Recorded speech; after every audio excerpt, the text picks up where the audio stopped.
Assalamualaikum warahmatullahi wabarakatuh. Hey everyone, welcome back to another episode of the Islamic podcast. Why are you running? Why are you running? I know that I'm late. It's been a while, almost 2 weeks since I last uploaded my video. And I'm really sorry about that. I've made a severe and continuous lapse in my judgment. I'm ashamed of myself. I have been very busy working on a project on my other channel. If you haven't seen it, please go check it out. Today, I'm going to be reacting to a very strange video that Apostate Aladdin made a few days ago. He had like very silly complaint about a sheikh. A'udhu billah. Look how shaytan is messing up with your head. So yeah, let's go and check out his video and I'll make my response short. Can Allah create something bigger than him? Are you stupid? No. And the poor caller was taken aback, probably not expecting to be demeaned like that. Such a question is not unheard of in religious discussions. Other variations include, can God create a rock so heavy he can't lift? Or can God create something greater than himself? They're meant to explore the paradoxes associated with God's omnipotence, which in general terms means God's unlimited power. It's not a stupid question. Apostate Aladdin, it seems like he has a massive issue with the sheikh saying, Are you stupid? to be fair, it's not something that the sheikh should have done. Like, if someone asks you a question, you cannot just call them stupid. Because there's a hadith where the Prophet clear-cut said that a Muslim is someone from whose tongue and hand are other people safe. However, that being said, there is a good reason why the sheikh got angry. The caller, he's very ignorant of the basic creed of Islam, and that is a problem. Like, for example, the idea that Allah subhanahu wa ta'ala is all powerful, this is one of the fundamental ideas in Islam. So if you say that can Allah subhanahu wa ta'ala create a rock so heavy that he can't lift, obviously that's an impossibility. The question itself is basically a loaded question, where it's basically asking, can the most powerful be more powerful than the most powerful? It's a contradiction. That doesn't make sense. Like, it's a logical impossibility. It's a contradiction. Therefore, it's logically impossible. Also here, he is committing the special pleading fallacy. He's acting as if Muslim scholars are the only group that are sometimes rude to other people. Here are some nice clips of non-Muslims saying things that are far worse, and yet he seems to have no issues with them. The Shia your mother. Shlomo, your mother is a who gave birth to you because she's the bride of Satan, a spiritual. Send this filthy Unitarian agent of Satan. I know you might have homosexual tendencies. You might be interested in me. Frustrated by the fact that such an like you claims to have some knowledge.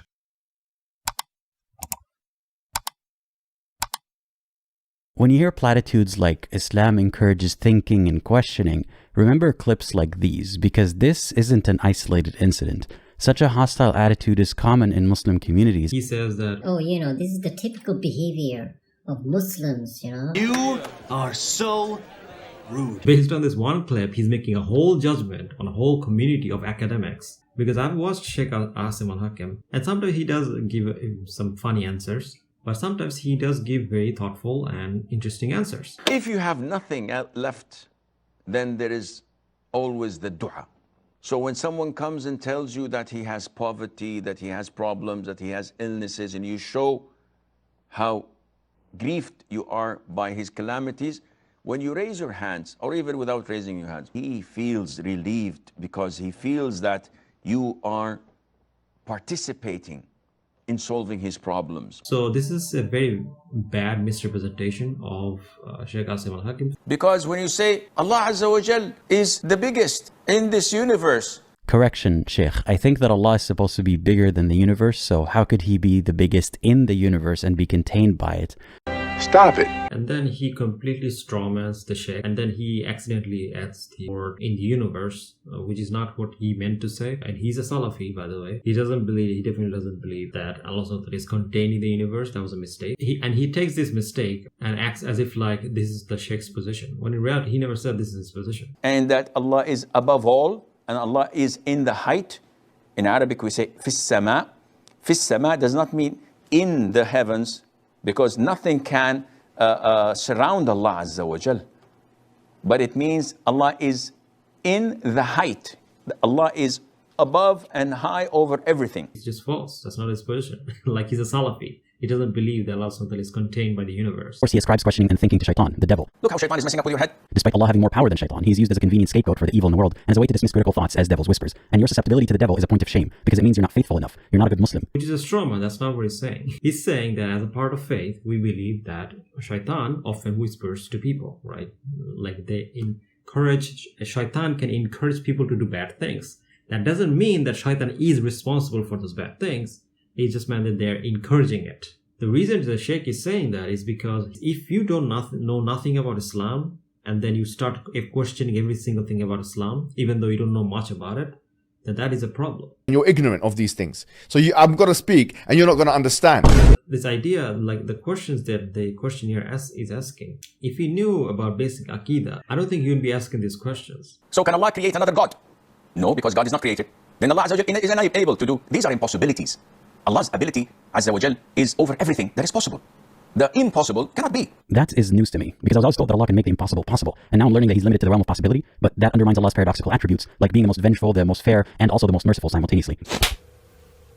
He says that his attributes are contradictory. How? He says that being just and merciful is somehow contradictory. How? Where's the contradiction here? A person can be both just and be merciful and be vengeful. There's no contradiction between these three things. I'll use you as an example, right? So you have a cat, right? Now imagine one day your cat go outside of a house and go to the next house and eat the food of your neighbor, right? Now this makes your neighbor very angry and he comes to you with complaints, and then you hear your neighbor and you try to stop your cat from going out to your neighbor's house, right? You try to contain it in your room, or you try to block it somehow so that your cat cannot go out there and disturb your neighbor, right? Here, you're being just with your neighbor, right? Of course. And then when your cat is alone, you're playing with your cat, you're feeding your cat, and here, you're being merciful, right? You're being merciful. So where's the contradiction between these two things? There's no contradiction between you being merciful and you being just. It can be both things. The same way, let's say that your neighbor then breaks into your house for some reason, suspects that your cat again broke into his house and kills your cat or harms your cat somehow, and you get angry and you fight your neighbor, or you call the police and have him arrested, and then you sue him for harming your cat. Here you're being vengeful, and again there's no contradiction between that and you being merciful or you being just. There's no contradiction between these three things. So when Allah subhanahu wa ta'ala have these qualities or attributes or sifat, there's no contradiction between these three things. Can Allah kill himself? What is this? Here's another head scratcher. Say God did end himself after creating the universe. How would we know? Would it look any different to what we observe today? Can God kill himself, right? Which is impossible, right? Because God is supposed to be all-powerful. So how can an all-powerful being be both all-powerful and not be all-powerful? Because in order for him to be killed, there has to be something. He has to be more powerful than the all-powerful. So he's both all-powerful and not all-powerful at the same time. It's a contradiction. So these are impossibilities. That's why he's saying these are impossibilities. This is why they say no real Muslims leave Islam, because anyone who questions is not a real Muslim to begin with. He says that apparently the Sheikh is saying that no real Muslims leave Islam. The Sheikh never said that. That's a straw man. He never said the person who is asking him a question is not a Muslim. He never said that. You are such a big fat liar. And the Sheikh automatically assumes that people have nefarious intentions for questioning. He never said that his question is nefarious. Which is the same immature reaction we get from popular figures who call everyone but their fans haters. That's a sign of insecurity. And then he compares the Sheikh with Andrew Tate. Really? Breathe air! I think he likes to pretend that he's very kind of this nice guy, ex-Muslim. He's not like apostate prophet, etc., etc. But if you listen to him talk, you can clearly see that he's still being very condescending and very Islamophobic. Because I don't think if some other religious person did this, he would say these things. And why are you so angry and irritable? Is religion not giving you spiritual peace? Maybe you should pray harder. About all this here, but a lot of people look up to the Sheikh and learn from him. He's teaching generations of Muslims how to think and behave when confronted with critical thought. He's effectively lowering the standards for religious discourse to silly memes. Really? You're going to talk about adab while you're being the most condescending asshole you could be? He's constantly insulting the sheikh, he's constantly insulting the Muslim audience or his followers. Which part of this is you being nice? And then you have people that are dressing up like women, or dressing up like clowns and mocking our faith on a daily basis. If you're a Muslim, your first instinct might be to throw him under the bus and say that his behavior is not Islamic, and that this isn't real Islam. Even if you think so, this is the reality that a lot of us face when committing the cardinal sin of thinking critically while Muslim. Let me assume your position. Let's say that the sheikh is rude. What is wrong with that? No, seriously, what is wrong with that? Is it illegal to be rude if someone asks you a question? No. Is it somehow, does it physically harm the other person? So what's the issue here? From a materialist point of view, there is no problem with you being rude to someone. In a materialist world, there's no critique you can make against the sheikh. Yes, from an Islamic point of view, you can criticize it, but you cannot make this point on a materialist point of view. There's nothing in your worldview that says having bad manners is necessarily a bad thing. Calling someone stupid is necessarily a bad thing. Where does it say that? Do you have some kind of book that says that calling someone stupid is somehow a cardinal sin? What the hell is this? So instead of focusing on preserving the aura of a perfect yet elusive real Islam, ask yourself, why would Allah let this happen to his final preserved message? Allah is supposed to be capable of anything, so he could have revealed real Islam in a way that doesn't require the interpretation of men. You're a fool, with all due respect. There's no contradiction between Allah subhanahu wa ta'ala being all powerful and him creating a world where people ask questions or people have different interpretation. Where's the contradiction in that? There's no problem here. He thinks he's asking some kind of profound question, but it's just a dumb question. There's no contradiction between these things. An all-powerful being can create a world where people have different ideas and people differ with each other. And he gives them free will to do that. There's no contradiction between these things. What's the problem here? People already have the fitra inside of them. People deep down know that Islam is the truth. And I understand that many Muslims often have questions. So if you're a Muslim and if you do have questions, then please come to our Discord server. We have a doubt channel there and anyone can ask any question there.